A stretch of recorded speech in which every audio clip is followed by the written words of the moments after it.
Hey, what's going on, everyone? Welcome to another episode of About Abroad, where it's my job to introduce you to people who have built amazing lives for themselves in various foreign corners of the globe.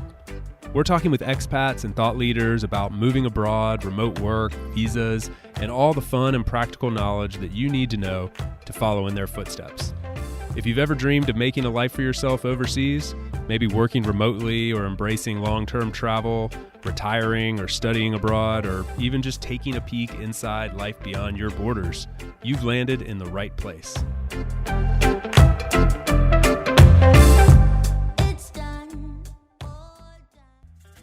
This episode is brought to you by my friends over at E-Residency of Estonia.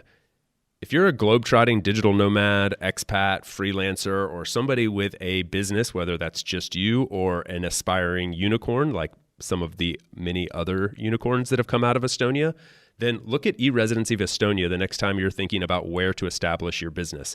E-Residency is a digital identity issued by the Republic of Estonia, which is in the European Union, to foreign nationals, that means non-Estonians, giving them digital access to the country's advanced online infrastructure and open business environment. And when I say advanced, I mean advanced. They've been doing digital for decades.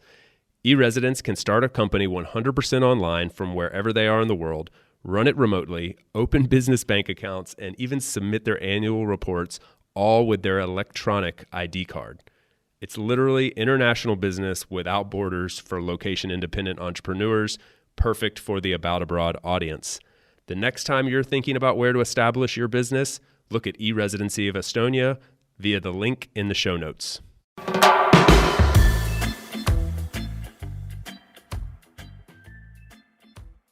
Okay, now back to the episode. My guest today is Brittnee Bond, an American coming to us from what sounds like a pretty beautiful island off the coast of Thailand. So we will continue with our deep dive into Southeast Asia today. She is one of those people that left the corporate grind to chase a more location-independent lifestyle and tried to parlay her skills in law and consulting into something a bit more location-independent. You could definitely say that she's accomplished that. She's now calling Thailand her home and has traveled to more than 50 different countries and is building an awesome community on this beautiful little island there off the coast of the mainland. So she takes us through all of that, her journey, what they're building there now, and we just had a blast catching up. It was really, really inspiring to hear what she's got going on there in Thailand. So please help me in welcoming Brittnee to About Abroad.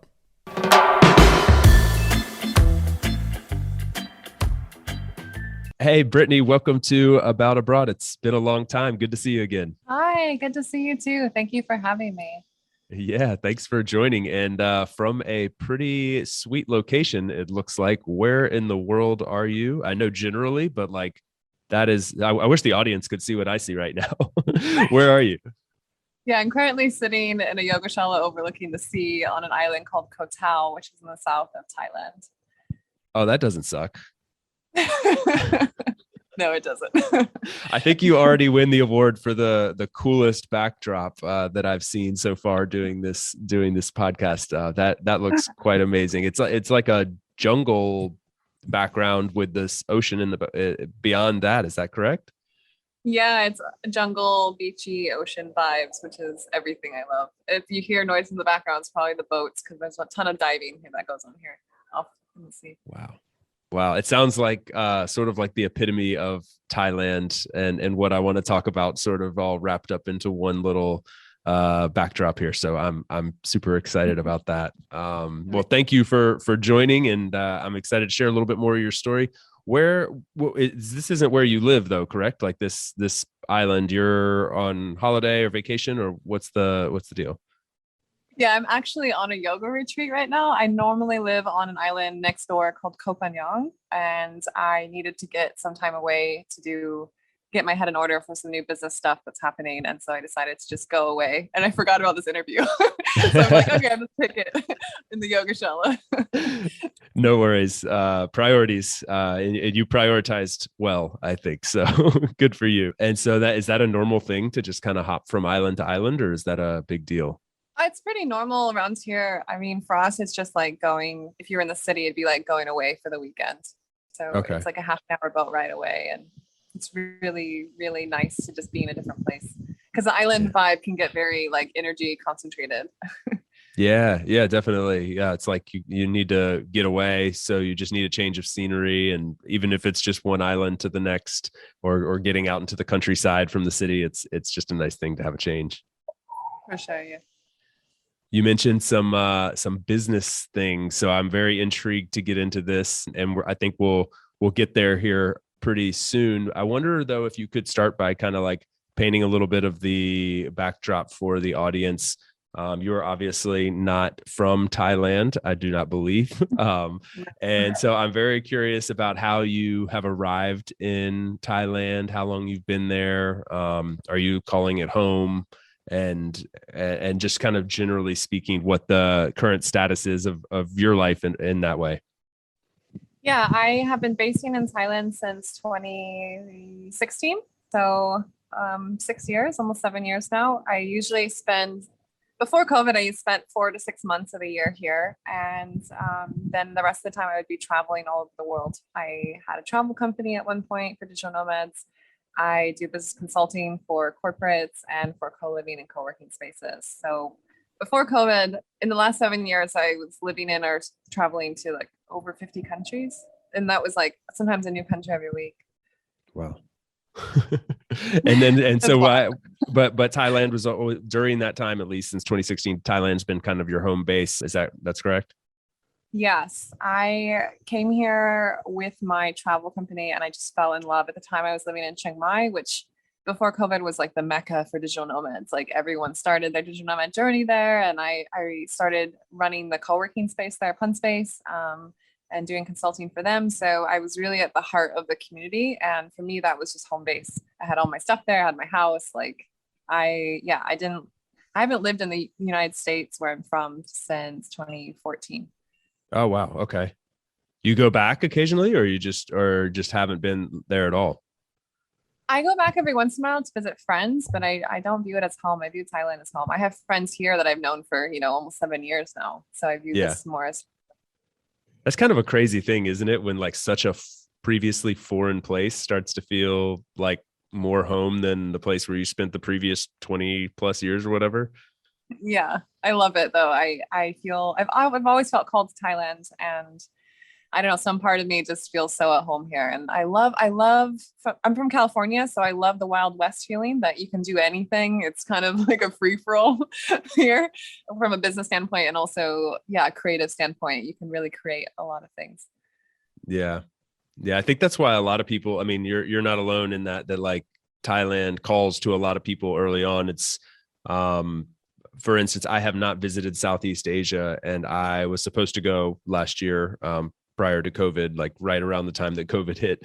And like I was going to go to on my first trip to Southeast Asia, and it was going to be Thailand. Like that's where the place that had always called to me. I have interest in Cambodia and Vietnam and Laos and other places, but like I was just like, well, if I'm going to start somewhere, I got to start with Thailand and go from there. And so I don't know what it is. I don't know if that's well done marketing or what it is, but there's something about Thailand that really reaches out to the broader world and says like, you got to come to this place. And I don't know if you have any perspective on that. Like what is it about Thailand? Because there's something real there. I do think it's good marketing. I mean, growing up for me, Costa Rica and Thailand were kind of like the safe places to start traveling if you're wanting to go out into the unknown. So my first place I ever lived was Costa Rica. That's the first place I ever lived on my own back in 2014. And I felt like it was too much like the US. And then when I came to Thailand, I was like, okay, there's culture shock here, but it's easy. It's cheap. It's easy to get started. Most people speak English. It's not, whereas you go to other Asian countries around here and it's like, you're making sign language. You're heavily reliant on Google Translate. Sometimes it doesn't work. So if you wanted to land, it's a really nice place to start. I would say it's the least amount of culture shock when you're coming to Asia. Yeah. So you want to dip your toe in the culture shock water, but you don't want to dive in head first. Yeah, you don't want to get overwhelmed and run home. Yeah.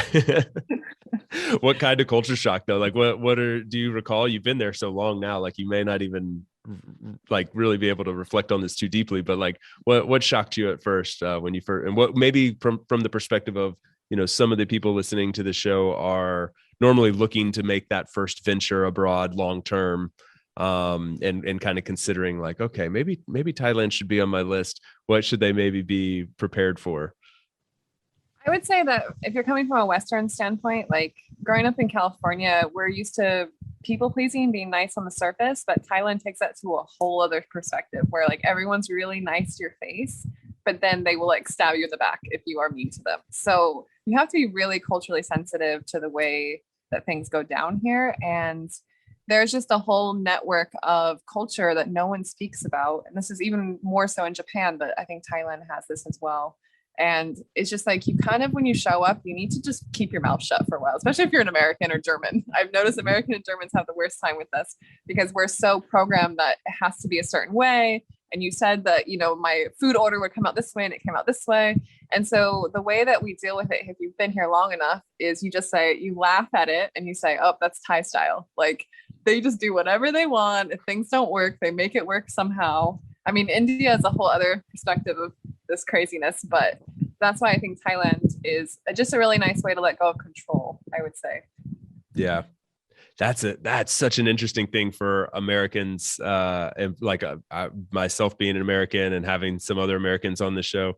This is like a common thing that we all face moving abroad because we are so used to things working. Like I don't mind saying it, like things are efficient, things work, like you know what you're going to get, and there's a process in place and there's rules in place, which all kind of sometimes add up to being like kind of stuffy and annoying in its own way as well. But you know what you're going to get. And when you go to a foreign place, often you're like, oh, okay. Like they said 10 minutes, they meant like, you know, it's been 2 hours, or like they said, yeah, that normally takes 15 days. It's been 42 days. Like what?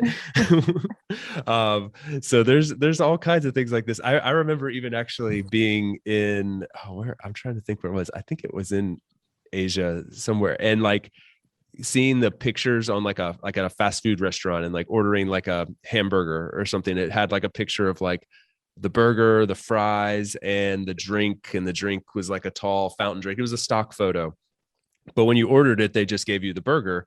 And you're like, oh, where's the drink and the fries? They're like, oh, no, that's separate. They're like, but they have the photo. And also this looks like nothing like it. It's like, that's like a hamburger. This is like a chicken sandwich. Like, I don't understand. They're like, well, you have to read it. You know, I'm like, well, it's not in, I can't read it. I just based it on the picture. They're like, oh no, that's just a stock photo. Okay. Got it. So you do have to just like adapt to these things. I found that when you let go of control and view it as like one big game, it ends up being some of the most entertaining life experiences ever. But I mean, I come from a law background. So for me, it was a very hard transition initially. That's very black and white to a lot of blurred lines. Yes. That's funny. I didn't know you had a law background. Is that kind of what propelled you into the consulting world? And it definitely helped. I think it transitions, but I went to university or I went to college, whatever. I've been hanging out with Europeans for too long. I went to higher education for intellectual property law. So I did that for 6 years in the States. And the last place I worked and lived was actually New York City. So yeah, I just find it super interesting. I love intellectual debate and just finding the case law for everything. And like, yeah, my brain does work. In some ways, it does work in a very analytical black and white way. But there's a big part of me that loves the unknown. And so ever since when I first worked in a law firm when I was 18 and went to school at nighttime, I put myself through school. And I always wanted to work remotely. So ever since my first law firm, I was trying to get them to go paperless. And that was a big part of my consulting. That's how I started consulting. I started doing internal consulting from all my firms. So I helped 3 firms go completely paperless. And the last one let me move to Costa Rica and live in Costa Rica and work there. Wow. Completely under the radar. Like they were like, don't ever tell anyone you're in Costa Rica. This is like back in 2014.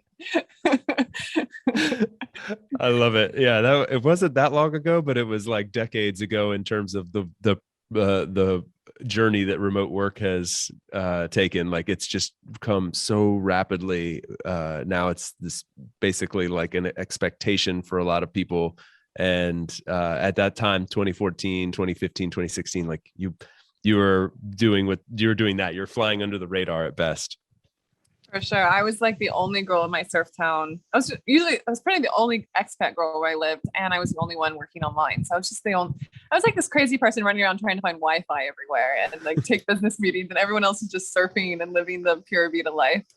And they would bring a laptop into the conference room, and I would just be on Skype during all of our meetings, and everyone just thought I was the weirdest person ever.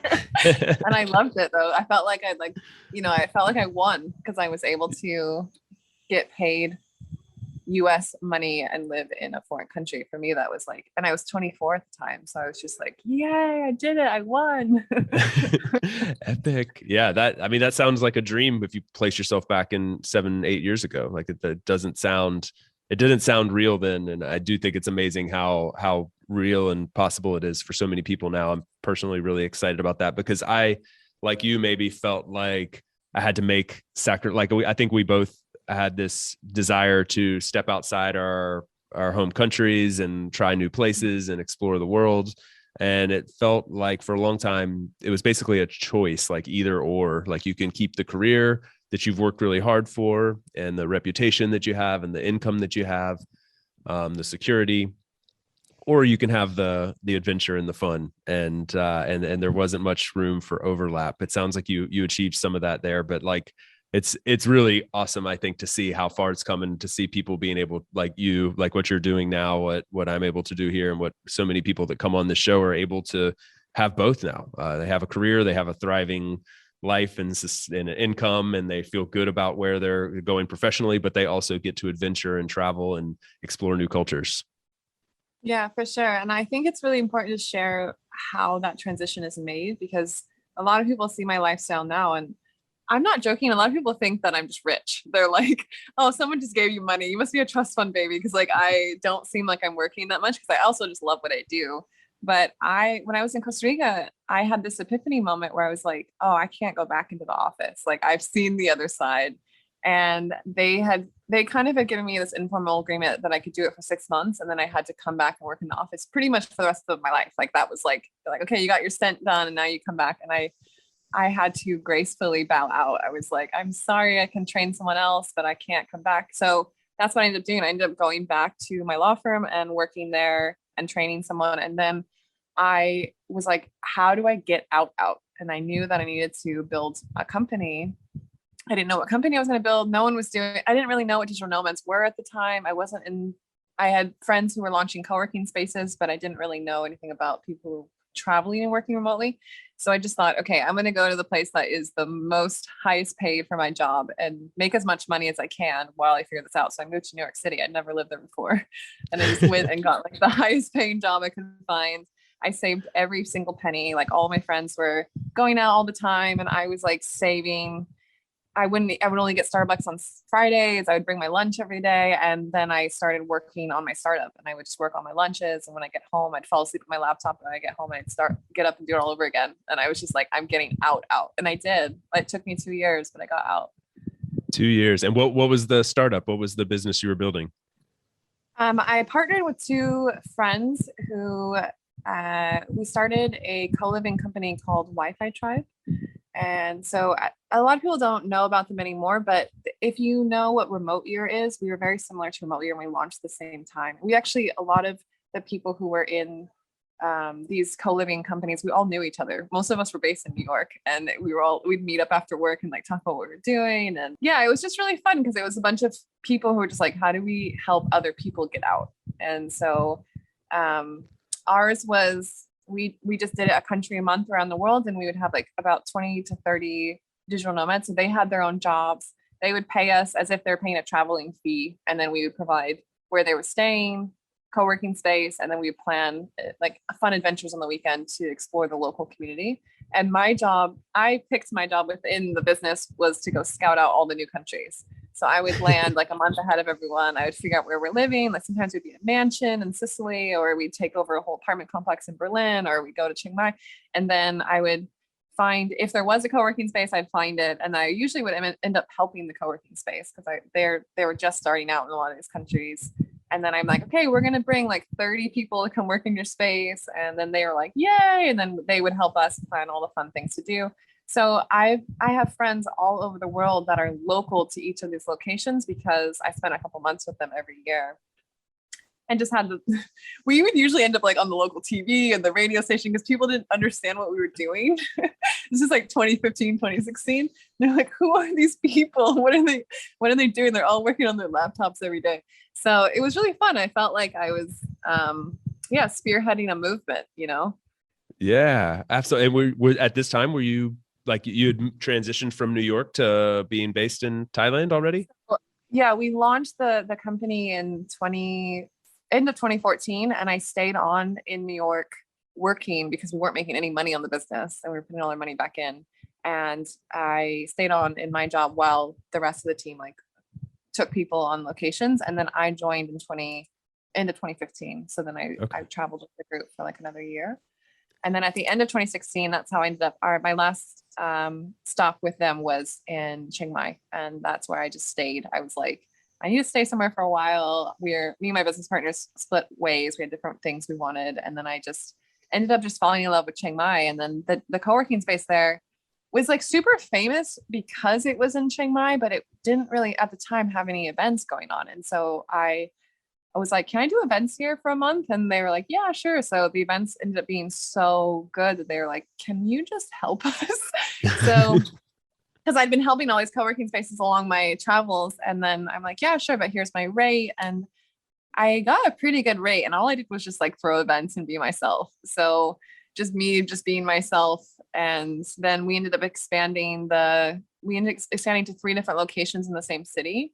And yeah, it just grew and grew and grew. And then we hosted a co-working conference that Hubud puts on, which is the main co-working space in Bali. And they came, everyone, all the co-working and co-living space owners all over Southeast Asia met up in my co-working space in Chiang Mai. So I met all of them. We hosted them in the city, and then they found out about me, and then they hired me to come out to their places all over the world. So I helped launch Dojo's community, which is in Canggu in Bali, like all of these, Malaysia, Vietnam. I went to all these places, and it was like, you know, the people who are local, they was launching their space, and they picked me up at the airport and let me stay with them with their families, and I just completely immersed for a couple months while I'm helping them launch their communities. So that's how I've traveled for the last like 7 years. It's very different than I think most people. It's totally different. You talk about finding your tribe, like you totally found your tribe in a remote corner of the world. It's really amazing to hear. Yeah, I feel very grateful. And I love building community. And I think that's something where wherever I'm at, I just like find whoever wants to do it with me or whatever's happening. And I just like put all my energy into it, and it grows a lot. And I think that that's such a beautiful feedback loop I get so much out of it. Everyone else gets so much out of it. And it's just so much fun. Like when I look back on my life experience, instead of being in an office for, 6 years straight to all of these countries, all these people. And now with COVID, I've just done something completely different, but also epic. So I'm like, yeah, just running around all the time. That's why I'm on retreat right now. We'll be right back to the show after a quick break for a note from our sponsor.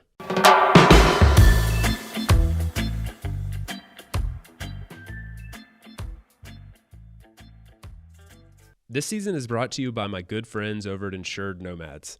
They're the absolute best in the business when it comes to providing health, travel, and medical insurance for nomads, expats, and really just all forms of world travelers.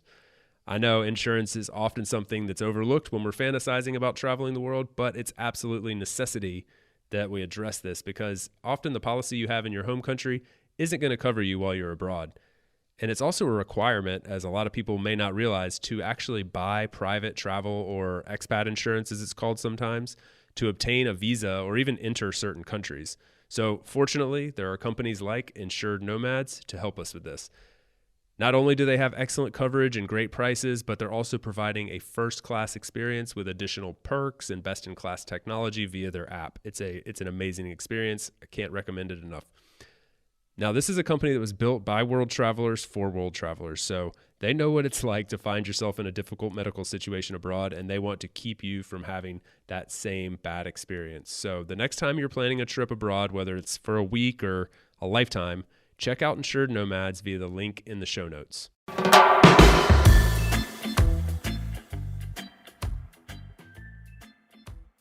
Okay, now back to the episode.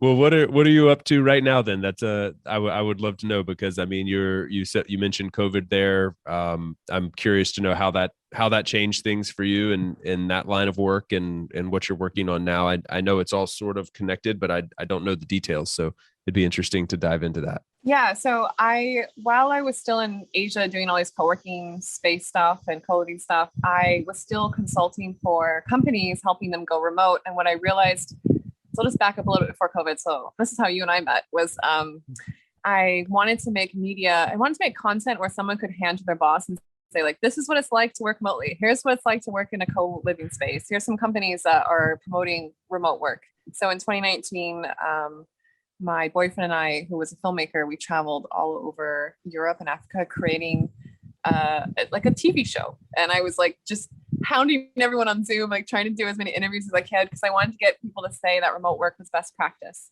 And we launched a company called Remote Collective. So that's my company. And it was about I was already doing all of this stuff. I just put it under the brand of Remote Collective. So it was, promoting digital nomads, promoting remote work, but also consulting companies to transition to remote work. So when COVID hit, I was already doing this. I was working like 12 hours a day, transitioning medium to large size companies on how to go remote. And then suddenly everyone went remote.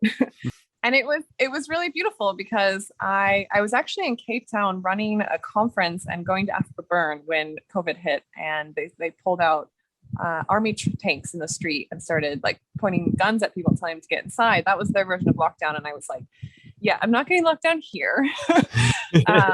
So I booked my way back to Thailand, and I got here 2 days before the country locked down. And I at this point, I knew the whole world was going to lock down. I already knew enough, like I'd seen enough to just know like shit was going to hit the fan. Sorry for cussing. I already knew enough that things was going to happen. So I decided to stay on this small island in Koh Phangan, because normally I stayed in Chiang Mai, but it was burning season there. If anyone knows, if you know anything about Chiang Mai, we have every year a burning season. So I came down to Koh Phangan, and what is burning season? So burning season is, if you really want to know, it's China made laws to protect their own land, but they still need a lot of corn to feed their pigs. And so they outsource all of this crops to Thailand. And so they tell them, as many crops as you can grow every year, we will give you as much money as you can get, like for corn. And so now suddenly within the last 5 years, between February and May, they just burn the whole country, almost like all the north. They just burn, it's called slash and burn. So they take the corn off and they burn the crops to quickly build new crops. So instead of letting the soil just like rejuvenate and do what they would normally do 1 crop a year, now they're doing 4 or 5. So it's terrible for the soil. It's causing erosion. It's like, it's the worst air in the whole world for like 4 months of the year. Wow. And that's a big reason why I have moved down to Koh Phangan, because I tried to get involved in the local nonprofits that were working with the government. And I started getting death threats. They were like, this is not your problem, because everyone's getting paid off. It's money. It's like, it goes very high. And they just told me, this is not your country. Don't get involved. And I was like, okay. Again, this is the things you learn in Asia. Just mind your own business on certain things. I'm a long way from a law practice in New York City. Got it. All right. Yeah, that's another thing to know here in Thailand, is money moves everything. Doesn't matter what the law says. So yeah, I was here in Koh Phangan. I ended up, if you don't know anything about Koh Phangan, it's a very spiritual place. So I went through my own spiritual journey down here in a very beautiful way. And it was the first, I was doing tons of consulting work. And then I got dengue, a scooter accident, and a major breakup all within a month. And I was like, okay, maybe I just physically couldn't work anymore. Dengue causes your brain to kind of freak out. It's actually worse than COVID. I've had both, and I think what is dengue? It's dengue, like a virus? It's a virus caused by a mosquito bite. Okay. So it usually happens it's similar to malaria, but it's not as bad as malaria. But it's very bad, and it just messes up your brain. You can't think, you can't work. So I remember talking to some business mentors, and I was like, I need to do things. I need to like keep working. And they're like, when was the last time you took a break? And I just started crying. The last time I took a break was when I was like 18, before I started working and putting myself through school. And so I just decided to embrace the COVID life. Here in Thailand, we didn't get COVID all of 2020. So we, on the island, Koh Phangan is known for spiritual awakenings, but also a lot of partying. So it has some of the best festivals in the whole world. So are these some of the like moon festivals? Is that there? No, the full moon festival happens there, yes. But there's also think of like mini Burning Man. So that happens every single weekend in Koh Phangan. Everyone's dressed up in like festival, like, beautiful outfits. There's some of the best music in the world. And it's all on beaches and people are just taking lots of, psychedelics and just having a really good time. Is it mainly like, is it locals or are these mainly expats or? It's mostly expats. Yeah. Mostly expats. Okay. So as of right before COVID, Koh Phangan was the #2 digital nomad destination in the world, according to Nomad List. So there's a ton of yoga people here. But it's also a ton of digital nomads and a lot of crypto people. People jokingly call it Crypto Island. So It's a big thing I got involved with last year as well. So yeah, I just ended up embracing slowing down and really figuring out what I wanted to do. And a big thing that came up for me was community, like not just co-working business community, like if the world ended, Armageddon option, what would we do? And I was like, I would just want to, have an amazing group of friends and we all like kind of grow our food. I think a lot of people are on this vibe, but we were on an island where you could actually create it. And so we did. We created a community space. We started growing our own food. So the community space has events every single day. And we jokingly call it's like a mix between a co-working space and a yoga retreat. So you can come work there, but also we have community dinners. We all cook together and do sharing circles. And we have therapists that come and do workshops on how to like deprogram yourself and figure out what you want to be, And then I run business masterminds there. So there's just like, we have workshops, mindfulness and yoga for kids. Like it's like everything. It's everything that you would want to fully support an expat community. Wow. So that's what we've been building. And because we didn't really have COVID, we were able to build this like normal. Like when I would share, I kind of stopped sharing videos for a while because people were like, they're hating on us because they thought, we were just doing this despite COVID. But we were like, we didn't have on the island, we didn't have the virus at all for 2020. Right. Yeah. And so for us, were there like basically no restrictions in place? You're just kind of like able to just live like normally. I mean, island life. Yeah, I mean, from March to June last year, we had the nationwide lockdown, which was basically a curfew and you're not supposed to party, but we still did. But then the rest of the year, it was just like normal life. It was actually super busy and lots of things happening and people coming and going and And so, but the whole rest of the world was on lockdown. And this was what I was realizing. I was like, I want to build something so that when everyone comes out of lockdown, they can come here and like heal and deprogram themselves and live their best life, and that's kind of what's happening. We did a mini pop-up co-living last fall where we took all of our Koh Phangan people up to Chiang Mai for the high season in Chiang Mai, which is in like October through December. And we took over a hotel. We white labeled our brand on top of the hotel. So they gave us 2 floors of a hotel and we just like did this really fun co-living for like 2 months. And we just took over the whole city. We did workshops and adventures around town because I'd lived there for so long that I knew everything. And a lot of my friends had never been there from Koh Phangan. And then, so now we're thinking to do that here where we partner with a hotel because a lot of people are going to, I think something you're about to ask is the visa situation is starting to ease up here. So a lot of people are interested to come soon. And we're thinking like, I think it's going to be a lot of people coming. And so we're like, people are already reaching out to us asking, where do we stay? And like, what can we do there? And so we're going to partner with a hotel and have our community space and a place for people to stay so they can just come and just let us take care of them. Cool. Would people come for, like a weekend, a week, a month, longer? Like what would the expectation? Because I think with like community, like some co-livings, there's like a minimum of a month stay because they're also trying to build community, which I think is foreign to a lot of people, but is also how you form what you're saying is, which is at the root of all this, is a community. It takes time. Like, it's not just a pop in, pop out kind of thing. So what's your approach to this with, I think, kind of with people maybe wanting to come in this new phase, but also with the community that you currently have there? Like, are most of these people living there permanently or semi-permanently? And how do you see that evolving now that things are changing?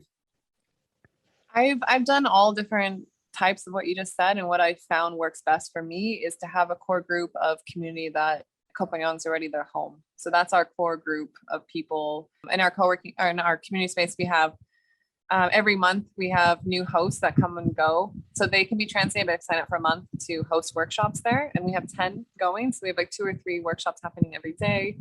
And then yeah, it's like I want it to be completely decentralized. I wanted to build it as if it's on the blockchain. So like, you can come and go as you please. Everything is transparent. We're making it into a social enterprise. So we want a big thing I haven't mentioned yet is we want all of the money that comes through the space, through all the events and everything we're doing, to feed back into the community. So we've already done a couple fundraisers for the animal shelter on the island. We raised over $1,000 in one day, where like a bunch of, we just made a pop-up flea market in our community space. People came and dropped off stuff. People came and made juices and pizza, and it was just like a whole vibe. Like, everyone just came through and is donating. And so we're going to do that every month and donate it to a different charity on the island. And also a lot of nonprofits here, and in general, but this is what we can affect. A lot of nonprofits have a hard time with business development, volunteers, and money. And this is something that we have access to within our community. So we have tons of volunteer. We have a volunteer program already. We are all business like consultants, our core team, and then yeah, we can help them raise money. So if people wanted to come and show up, it's like, we post the events every week. Come and go as you please. If you want to stay with us, like, I just want people to be free. So we already have our core community. If you want to come, what happens most of the time is that people come for a couple of days and they stay for 6 months, because it's just, it's catchy. It's like, you come and you feel it. You feel the vibe of community and of belonging, and like, people really care about each other. And then you wonder, why have you been anywhere else? You know? It's awesome to find that place that you wonder, why would I leave? Why have I not been here for years before? Yeah. I love it. Oh, it's so cool. So describe the island for us, for those of us that have never been there before. I mean, what are we talking? Is there a city? Like, is there a town close by? How do you get there? Is it very populated? Is it jungly? Like, I have no idea what to expect. Yeah. Have you been to Bali at all? Do you know Bali? Nope. No, okay, I haven't been. For people who know Bali, it is not anything like Bali. It's very small. Bali is super big. It has cities, and it takes like 3 or 4 hours to drive across. Whereas Koh Phangan, it takes about half an hour to drive from the top to the bottom. So it's very small, and you can fly from Bangkok to the neighboring island called Koh Samui, which like Koh Samui has a mall, and like, you know, it has fancy shops and stuff, whereas Koh Phangan used to be just kind of a hippie island, and now because of crypto and digital nomads, it's becoming a lot more fancy. It's kind of becoming like Bali. It's becoming hipster. Okay. But in general, like, I'll give you an example. I am someone who loves shoes, but like, for the last year, I have not worn shoes because I live on the beach. Everywhere I drive to is usually on the beach, and it's just like, but then there's waterfalls, you can go into the jungle and go on hikes. So it's very much like beachy vibes and also jungly vibes all in one. Beachy jungly vibes. That sounds cool. And so you would fly into the neighboring island, and then take like a boat or something over? $10. Everything is very cheap here. Yeah. And then when you're there, I mean, like, where do you go? Where do you go get your food? Like, is there a supermarket, or do you go to like a central market kind of thing, like farmer's market? Are there restaurants, hotels, things like this? I would say that if you're looking for like civilization, it's definitely still civilized. Like, we have a supermarket that, you know, is as big as, I wouldn't say it's like a small Walmart. It's very normal in what you can get there. But then at the same time, like, the main thing that we're starting also with our community space is we don't have an organic farmers market. So a lot of the food gets imported. And so we're in the middle of trying to launch that because we would like to eat healthier food. But in general, yeah, there's super nice restaurants. You can get dressed up and go out, and there'll be, we have a French restaurant where they have live music playing every night. It's where all the beautiful people go and sit on the beach and be seen. So, and we have a hipster coffee shop. It's very much like Starbucks and has very good coffee. And people go and work on their laptops in AC. So it used to be like very, very hippie, and now it's hipster. Gotcha. It's made that transition. Yes. It sounds really cool though. It sounds like a great place for like somebody that was maybe seeking Bali 15 years ago or 20. I don't know the timeline, but like the Bali before it was Bali. It's kind of got that. I'm getting that vibe from you. Zooming out a little bit on Thailand, more generally speaking. So we got a good idea for like the island that you're living on and kind of the surrounding area, but can you speak a little more broadly to maybe like some other areas of Thailand, given your experience living in a bunch of different places, for someone that might be saying like, yeah, okay, that sounds cool. Maybe not my vibe. If I'm looking for like a full-time place to settle down, where else might you suggest someone take a look? Yeah, so in order of city life to island life, I would say I've lived in Bangkok for a little bit, and it's definitely city vibes. You can get everything that you need that you would in the West there. It's super easy to get around. There's the equivalent of Uber, you can just like order a taxi anywhere on your app. And then Chiang Mai, the reason why a lot of people land in Chiang Mai first in Thailand is because it's in between island life and, super Bangkok, like packed city life. So it's definitely like a small city. So it has they call it the old city, it's literally a square that has a wall from like ancient civilization. It actually has a wall and a moat of water around it. And it has busy, bustling city vibes, but within 20 minutes, you're completely in the jungle with elephants, like in any direction. So there's waterfalls, elephants, and it's in the north, so it's not near the sea at all. And that's the one thing that makes me sad.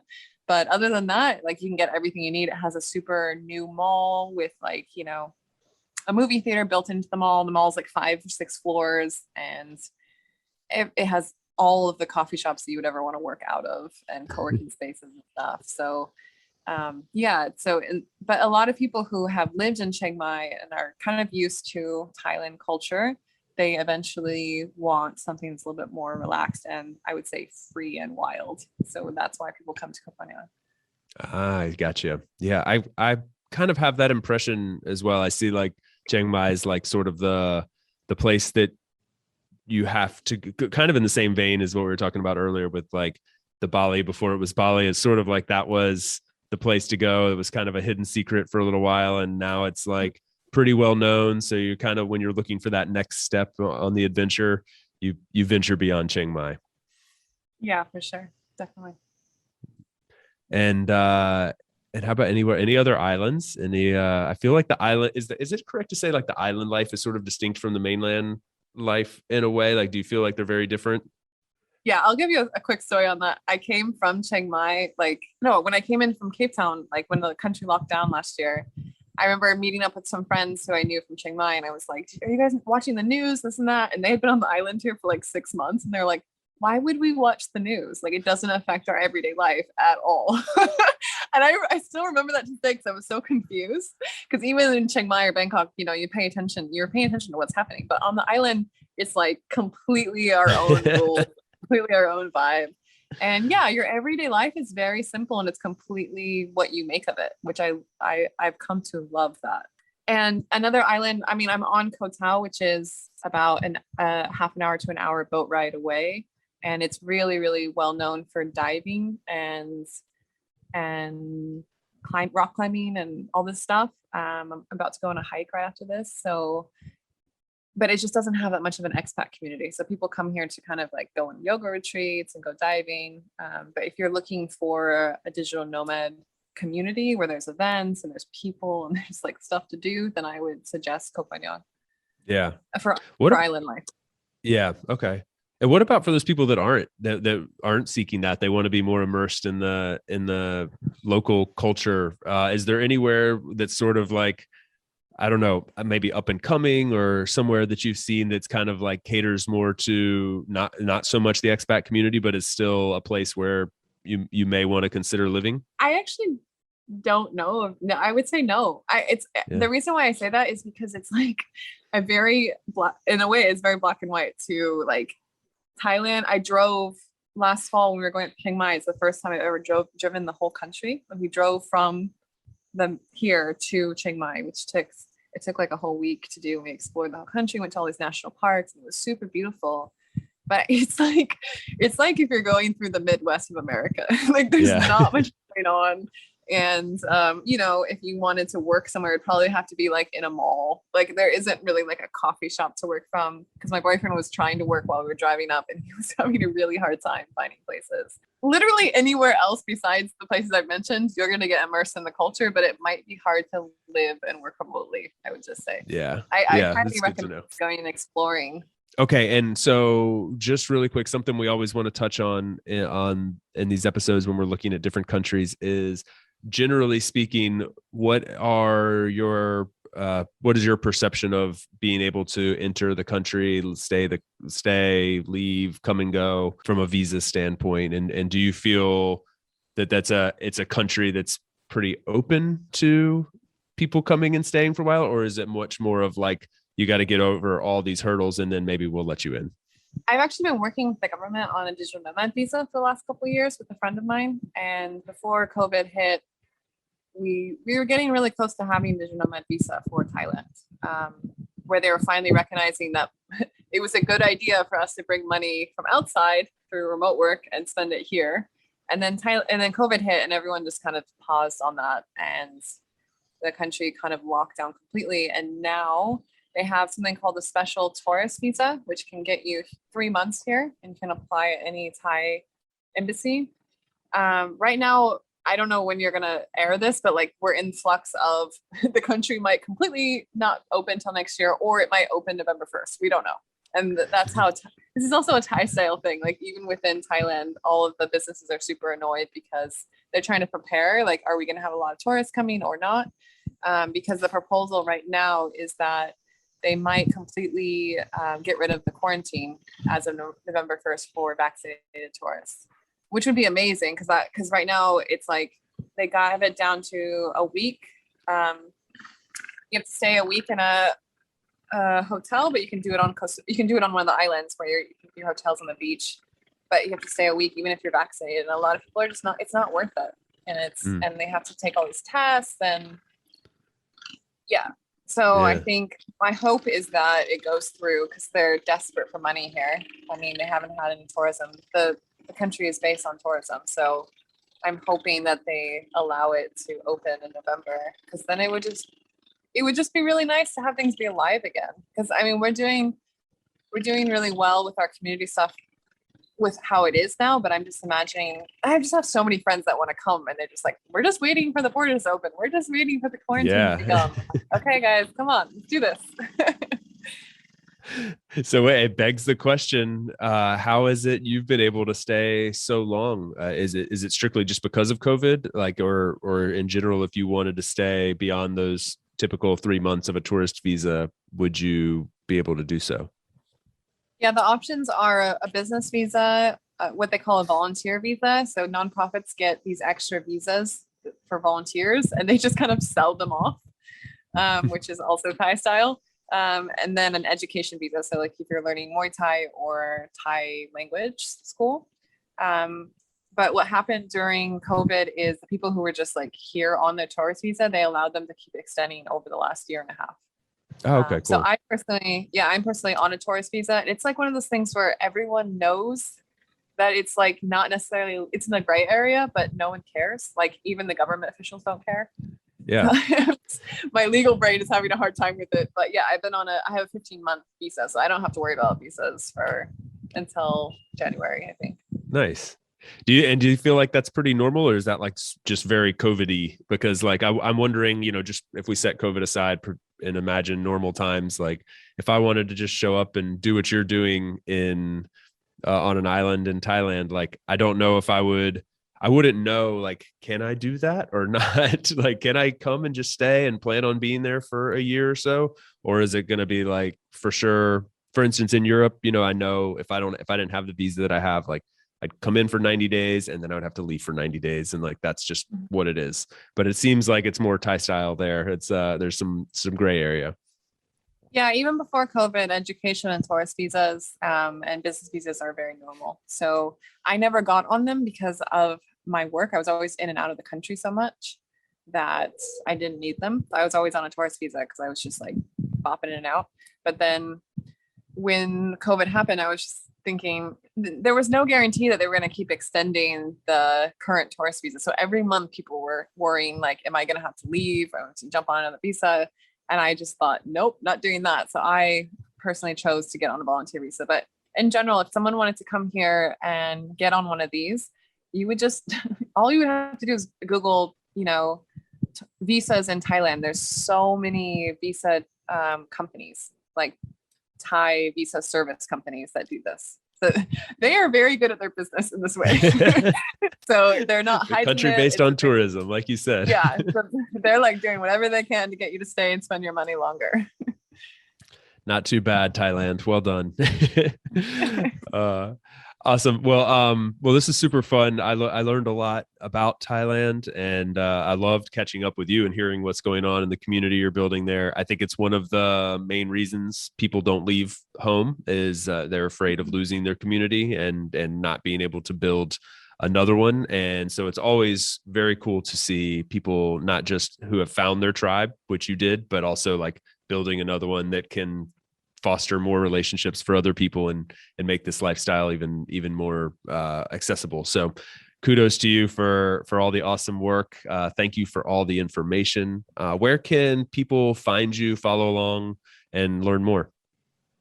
Yeah, you can connect with me. My name is Brittnee Bond. I think you'll link it, but on my LinkedIn, on my Instagram, and also my website is brittneebond.com. So if you just type in my name, you'll usually find, I'm pretty easy to find. Yeah, she's out there. We'll link to all this in the show notes, of course, as always. And yeah, thank you again, Brittnee. Great to see you. I hope you enjoy the hike, enjoy those beautiful views. I have definitely. And yeah, look forward to catching up with you in the future. Hopefully I'll make it to Thailand in the next year or so. Yeah, thank you so much for having me. And yes, please let me know. I'd love to show you around and have you in our community. Sounds awesome. Thanks a lot. Talk to you soon. Okay, bye. Thanks for tuning in today from wherever you are in the world. Once again, I'm Chase, and this has been another episode of About Abroad. For those of you wondering how you can best support the show, I have made it super simple for you. Just go over to the show notes of the episode that you just finished listening to and click on one of the two following links. aboutabroad.com/newsletter to get our monthly newsletter, no spam, guaranteed, or ratethispodcast.com/aboutabroad, where you can quickly and easily leave a review for the show. It's not just important to me, it also helps more wanderers just like you find us. Finally, don't forget to subscribe on your podcast platform of choice, and we will see you again next week. Thanks again. Hasta luego, amigos.